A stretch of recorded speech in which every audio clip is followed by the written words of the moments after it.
നല്ല അസല ബീഫ് കറി കൂട്ടി കഴിക്കുക എന്നുള്ളതാണ് നൈസ് പത്തിരിയുടെ ആ ഒരു രീതി കേട്ടോ. ബിസ്മില്ലാഹിർ റഹ്മാനിർ റഹീം.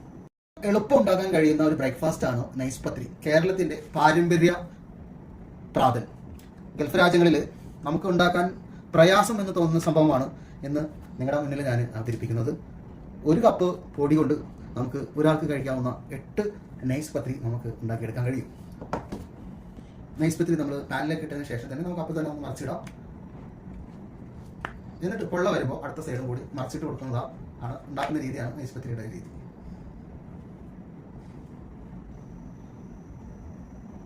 നമ്മൾ 2 സൈഡൊക്കെ 2 പ്രാവശ്യമായിട്ട് മറിച്ചിട്ട് കൊടുത്തിട്ടുണ്ട്. ഓക്കെ ഗൈസ്, എല്ലാം ഇങ്ങനെ ചുട്ടെടുക്കാം പെട്ടെന്ന് തന്നെ. ഓക്കെ ഗൈസ്, നൈസ് പത്തിരി എങ്ങനെ എളുപ്പം ഉണ്ടാക്കാനുള്ള ഇൻഗ്രീഡിയൻസും ഞാൻ ഉണ്ടാക്കുന്ന രീതിയൊക്കെ നിങ്ങൾക്ക് വീഡിയോയിൽ വരുന്നുണ്ട് ഇൻഷാ അല്ലാഹ്. നിങ്ങൾക്ക് മുകളിൽ കാണുന്ന ബൈ ബട്ടനോ അല്ലെങ്കിൽ താഴെ കാണുന്ന ലിങ്കിൽ ക്ലിക്ക് ചെയ്ത്